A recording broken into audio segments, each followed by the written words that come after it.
Soyez les bienvenus, chers téléspectateurs, dans l'interview d'Africa 24. Notre invité est Modibo Tolo, secrétaire général du Conseil national du patronat du Mali. Bienvenue à vous. Merci. Alors, vous avez devant vous plusieurs plaquettes qui contiennent des questions auxquelles vous allez devoir répondre. Je vous en prie, lisez la première à haute voix, s'il vous plaît. Quel a été l'impact de la crise sur le secteur privé malien? La crise que nous avons connue au Mali a eu beaucoup de dimensions. Au-delà des aspects politiques, il y a eu un aspect économique très négatif sur notre secteur privé malien. Elle s'est manifestée par tout d'abord la destruction du tissu économique. Destruction carrément. Destruction du tissu économique, des infrastructures, des équipements des entreprises, des équipements de production. Aussi par la perte de confiance, parce que la crise a fait qu'il y a beaucoup de partenaires qui ont tout simplement renoncé aux projets qu'ils avaient sur le Mali, qui ont des projets qui étaient déjà en cours, qui ont arrêté leurs projets à cause de l'insécurité, à cause de la situation critique que notre pays a connue. Donc nous avons aussi au niveau de l'État, l'administration ne fonctionna plus. Les banques aussi avaient des difficultés pour financer l'économie nationale. Donc ça a eu beaucoup d'effets négatifs sur le secteur privé. Est-ce que justement votre constat n'est pas un peu trop négatif? Parce que quand vous parlez de destruction du tissu économique, c'est quand même... ce sont des propos très forts. Le constat n'est pas très négatif parce que quand on prend les régions du Nord, donc les banques ont été purement et simplement saccagées. Quand on prend au niveau même de Bamako, il y a des entreprises qui ont subi d'énormes dégâts.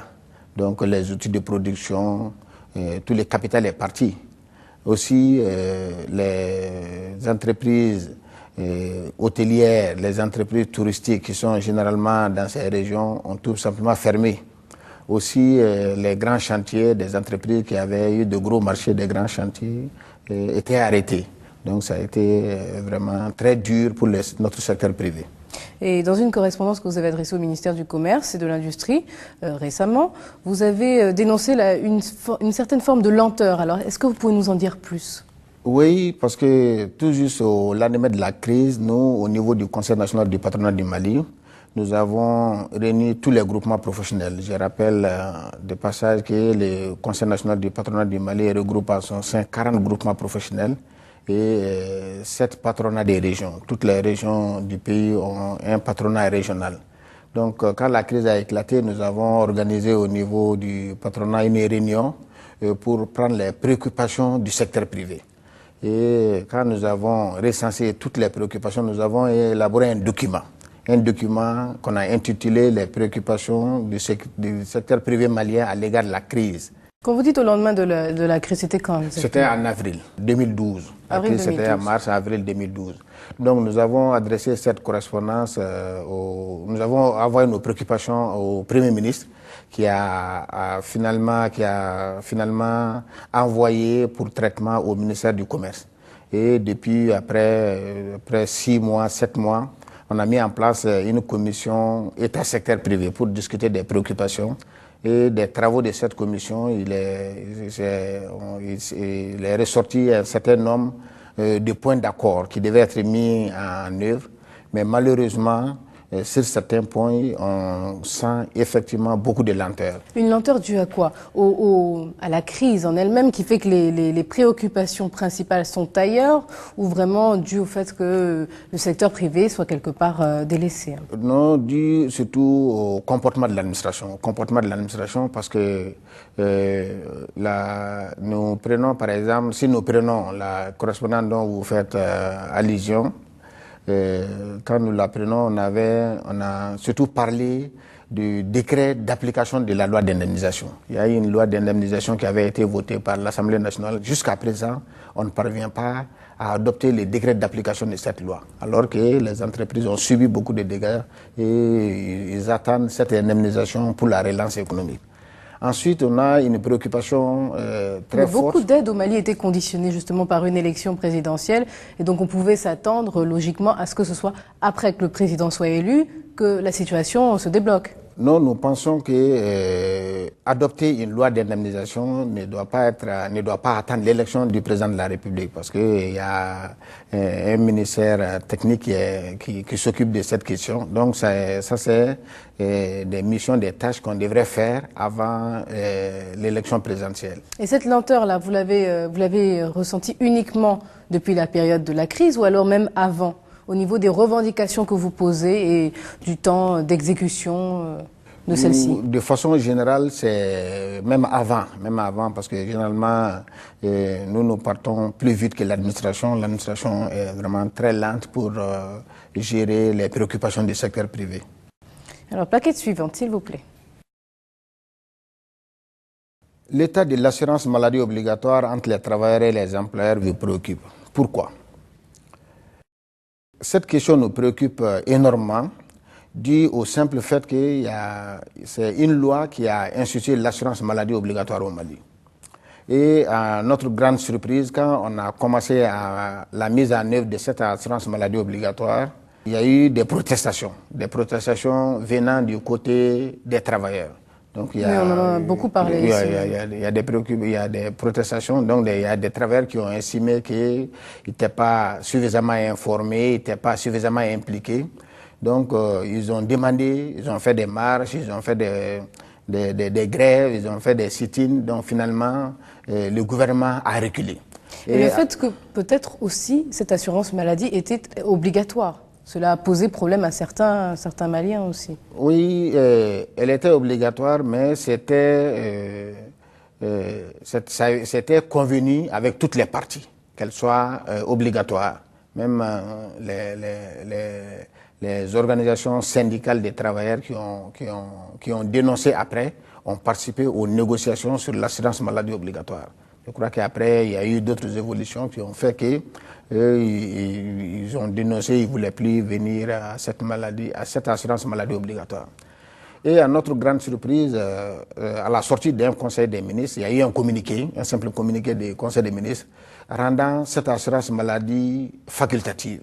L'assurance maladie obligatoire est devenue une assurance maladie facultative. Donc sans que la loi ne soit modifiée, la loi ne soit abrogée. Donc ce qui a eu comme conséquence la demande de retrait par beaucoup de travailleurs qui ont purement et simplement demandé de se retirer de cette maladie obligatoire. Et alors on en est où à l'heure actuelle au Mali? La grosse difficulté, c'est qu'on a accepté que cette assurance maladie obligatoire soit facultative pour les travailleurs, mais elle reste obligatoire pour l'autre partie constituée par les employeurs.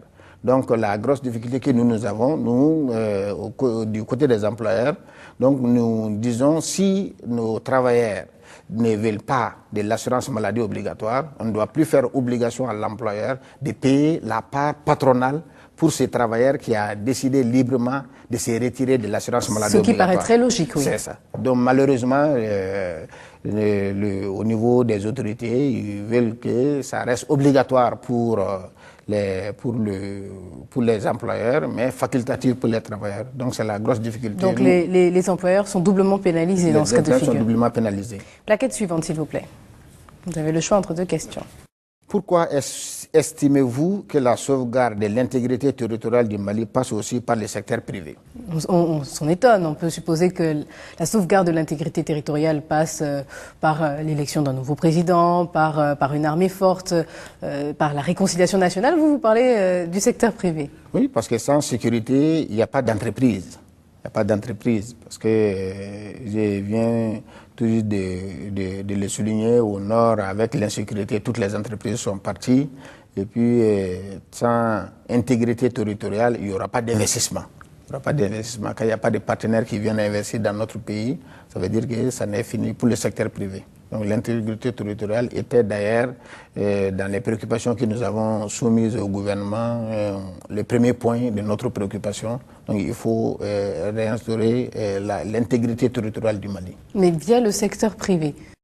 Via les secteurs de façon générale. De façon générale, parce que tant que le pays est divisé, ça veut dire que ça influe négativement sur le secteur privé. Question de joker de Dramane de Bamako. Le secteur privé se meurt, dites-vous. N'avez-vous pas trop d'attentes vis-à-vis de l'État?